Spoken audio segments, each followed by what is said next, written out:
Morning guys, I thought I would do a video about how I train my dogs to make them so much more gentle at such a young age. This is Huckleberry. We took him back at 6 months old and he was a disaster, but with the training and this method I've done, he has gotten to this point and I am so proud of him. He went from tackling kids and being just way too reactive to now he can be out here in the yard with my 5-year-old and I'm not worried at all. He's so much more gentle and he is 9 months old, and I think that's important to know because that is a teenage stage where they're really crazy. But this is how he's doing with my training methods, and I thought many people could probably benefit from them. So I've decided that I'm going to do some videos on how to train my puppies. So since I sell puppies and I'm a breeder of AKC Newfoundland dogs, and a lot of people that I've sold to have had Newfoundlands before, but even still, I feel like our dogs are extra sensitive and gentle, but with any form of harsh training, and even what's probably not considered harsh training at all, it still can cause them to react bad to things. So I decided that I think I'm going to do some short videos or long videos. I have no idea how long they're going to be, but do some videos about how to handle the Newfoundland puppies that you're getting from me, even if you've had a Newfoundland before. Because this is just what works through my lines. I know my lines that I have right now and how the puppies react, and they're very gentle and they're calm, and then I've placed them in homes, and I've had a few people from different litters that I've placed puppies in say they're having a little bit of a hard time with this or that, and they just don't know how to deal with this behavior or that behavior, or like, why are they behaving like this? It's kind of odd. And I've seen, oh, okay, these are behaviors you're seeing because they need this or they need that. And I realized I've told a few people those things, but it might be better to just have a visual representation by having just videos that you can watch and be like, oh yeah, okay, they're doing this. How do I solve this problem? Because they're really good dogs, and I love my puppies, and I feel like I have really good lines, very calm, gentle dogs. Like as you've seen in the beginning clip, that's Huckleberry. He's one that I took back, but he went from being in a rough situation and being really crazy. Like he had some serious behavior issues from the way he was brought up, but he's 9 months old and he's out playing with my 5-year-old, and that is leaps and bounds from where we were. He was highly reactive, he was barking, he was jumping, he was trying to knock people down, he was really dominant. He had all of these weird behaviors because of the circumstances he was in and the way that people were handling him that made him feel like he had to behave like that. And we have worked with him. I brought him back at 6 months old, and we've been working with him, and now he's to the point where he can be super excited and he can still listen. He won't knock a kid down. He won't run like a lunatic around. He won't bite at anybody. He doesn't have any of those behavior things anymore. But I find that really awesome because he's also 9 months old, and this is a really hard time. This is the adolescence stage that's really difficult. But I feel like he has relearned how to interact with us again, and he has his soft, gentle personality back instead of his loose cannon, kind of just wild side to him back. And so I thought, okay, what I probably should do is just give everybody a visual lessons on how to raise their Newfoundland dogs so that they do have the gentle giants that they bought. And I know that many people have raised dogs before, and this is just my take on it. I've trained dogs before too, but I don't do anything professional. I don't do anything like that. But I have put a lot of my own research into how to train dogs and how their mind works, and to be like, okay, this is what's going on. How do I help them understand what I want them to do instead?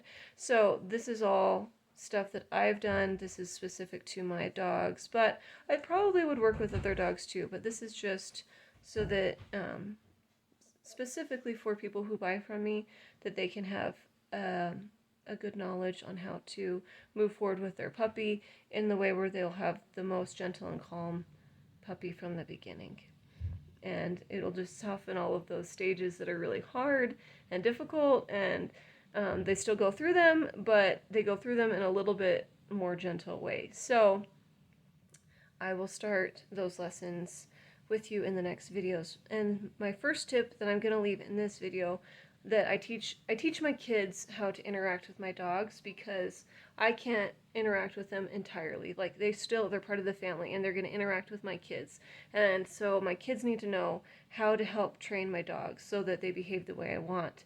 Otherwise, we're just all yelling at each other, or, I'm like, oh, don't do that, you got to do it this way, and then it just becomes this way more intense of a situation. And so I teach my kids, hey, this is how we handle this situation, so that when it happens, the kids can just be like, oh, I'm interacting with the dog is behaving how mom said, and this is what mom said to do. And that has helped a lot. And my one tip I'm going to leave with this pre-video is, for my dogs, I always tell my kids that when my dogs are in trouble or they do something they shouldn't do, every dog's name is A. And I know that sounds kind of weird, and it doesn't make a lot of sense, but if I have a dog that's trying to steal off the table, I'm like, A. No, every dog is A. That is their name. That is their name every single time that they misbehave. I don't yell, I don't use Fergus, I don't say his name if he misbehaves, because I've noticed with my lines that it really crushes their soul. They get really, really sad, and they actually tend to lash out and misbehave way more when you use their name in a negative way. So if Fergus does something wrong, and I say, hey, no, Fergus will stop what he's doing and be better. But if I say his name, it just crushes his soul. So an example, I had a plate full of donuts that I was going to take to the kids' birthday. And then someone had a birthday at school, and I was taking donuts for it, okay? And I set the plate on the counter, and Fergus comes along, and he takes a donut off the plate, and he knocks the plate onto the floor, so all the donuts are all over the floor, and he was eating the donuts. And normally I would say, hey, no, and just be like, that's not okay, and they would just be like, oh, sorry, and they'd walk off. But this time I just said, oh, Fergus! And he dropped the donut that was in his mouth, his tail and everything just went sad, and he just walked away. I crushed his little soul. And I wasn't trying to crush his soul. He's over a year old. He's not a puppy, but he was just like, I am the worst. And he just walked away. He was so sad. He's never touched another donut, but that wasn't the point. The point was that I reacted because I was like frustrated, and I used his name, and in that, using his name, I completely crushed his little soul. And I wasn't trying to crush his soul. I said it exactly like I did on this tape.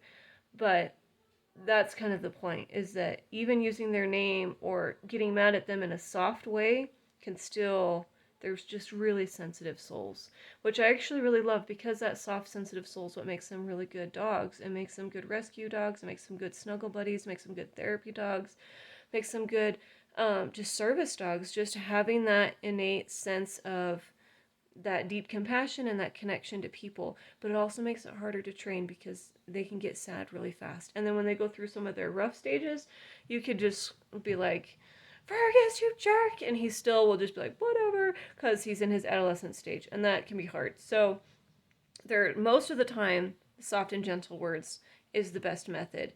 But there are times where, when they are going through their adolescent stages, that even if I said, oh, Fergus, he still would just be like, whatever, because he's going through that adolescent stage. But more often than not, even with Huckleberry, who we took back, who's 9 months old right now, which I feel is a good example, because that's a really rough stage.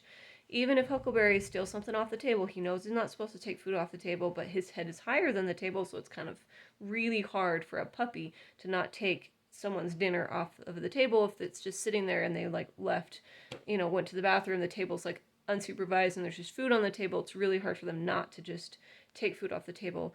But even at that age, I still tell my kids, don't use Huckleberry's name. Any dog that misbehaves is A, nuh-uh.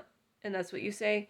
And then I always take it from him. If you take something off the table, I don't chase him. I don't make him run. I don't make it a game. I just say, hey, and they usually stop, and I'm like, come here. And I just take, and they come to me, and then I open their mouth, I take the food out, and I usually throw it away, because I just want them to understand that, nope, that was not okay. You can't do that. Throw it away. There are other times where I'll throw it away, and then I'll go get something else that they really like. Like, if they took a sandwich off of the table, I might get a slice of ham or a slice of cheese, or something else similar to that they gave to me and that I threw away because they misbehaved, I'll take an item like that and have them come sit, do a couple things like that, and then just give them the cheese and be like, "Oh, you're such a good boy," that kind of a thing. Because I want them to know they bring it to me doesn't mean that they don't ever get anything in return. Because otherwise, they're gonna be like, "Oh man, every time she catches me, I lose this awesome food, and I don't want her to catch me anymore. I just want to eat the food." Like that mindset. So they bring to me what they take, and then sporadically, at first, when I'm teaching this, at first I always give them something else in return because I want them to associate that giving me something doesn't mean they don't get anything. I give them something else in return every time. And then as they get older and I'm trying to kind of wean out of always getting a treat of some kind, then I sporadically give them something, but I still require that they always bring me the food. And as time goes on, they stop kind of stealing off the table because they've learned that's not okay, and they've just gotten older. But it's really hard for a puppy. Even at 6 months old, their noses are above the table and they can just reach their little face up there and take stuff. And that's so hard because they're still so young and they're like, "Ooh, food." And they haven't learned, like, "No, you can't take my food." So there are things like that that are just more of a challenge just because of their size. And they're stronger, so it can be harder to rein them in and help them learn how to do things just because of their size. But so that's my number one tip that I want people who have bought from me to just try it. You don't have to stick with it. You can be like, "That's kind of weird." Doesn't matter. Just try it. Have one word like that is when you're in trouble, that's what I say, and keep yourself calm. Your reactions also feed into it. So if you freak out, you're yelling, you're screaming, and you're just losing it because you're frustrated, which is valid. I get it. I get frustrated too.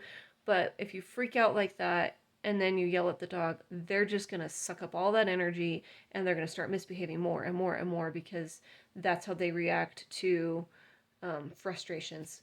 Frustrations just kind of build up in anxiety and they just explode. And they get more crazy and more crazy. And then you're like, "Oh my gosh, all I'm doing all day is yelling at this dog." And that is not okay. So tip number 2 is make sure that you are way more positive than you are negative with the dog. I know that seems silly, but it is. It's very true.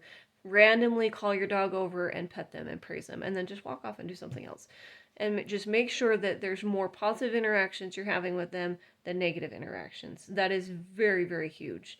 That can solve a lot of behavioral issues by just focusing on being positive rather than focusing only on them when they're doing something they shouldn't do, because even negative attention is attention.